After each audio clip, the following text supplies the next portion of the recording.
Hi guys! Ngayong araw ay 28th of January. Kaarawan ko ngayong araw. Nagre-ready ako ngayon kasi mayroon daw pa surprise yung mga bata sa akin. Doon sila sa kusina ngayon. Naantay ko na lang sila na tawagin nila ako.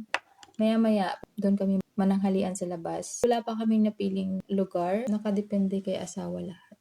Natanong niyo ako kung saan gusto ko, pero sabi ko, siya na lang ang mamili kung saan gusto niya.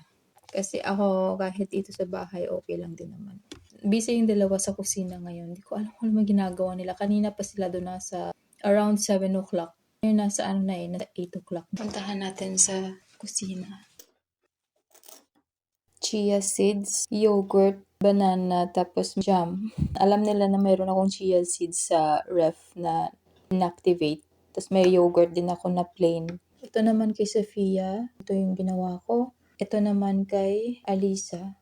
Magkaiba sila kasi ayaw ni Alisa ng ganyan. Tapos water. Meron silang yogurt. Natuwa ako kasi ang tagal nila dito tapos ito lang pala kinuha nila. Nagreklamo.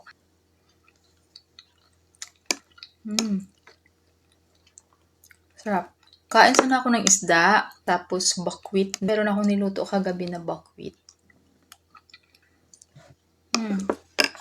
Sarap. Share ko lang sa inyo yung binigay ng mga bata sa akin. Si Sofia gumawa siya ng punong kahoy. Meron siyang babaeng nakaukit. Ayan siya guys. Hindi ko alam kung bakit yellow yung buhok niya.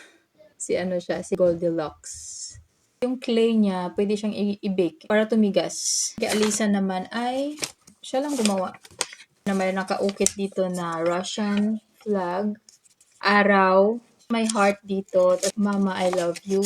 Yung dalawang matanda, nagbigay sila ng dress sa akin na pambahay, pantulog. Tapos, isang box ng chocolate. Si asawa naman nagbigay siya sa akin last week pa, para advance birthday gift niya sa akin. Nasa 2:20 na dito guys, ng hapon.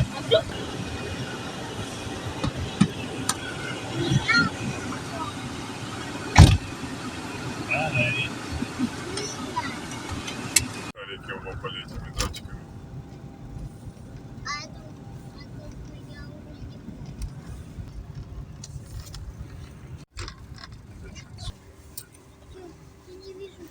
Если мы поедем в Нижний Новгород летом, там будет лестница в России.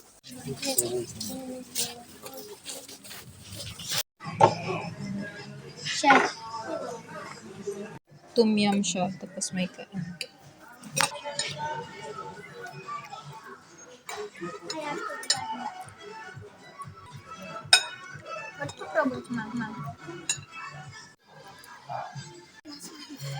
Naghihintay kami ng dessert. Tulog si Alisa. Pauwi na rin kami.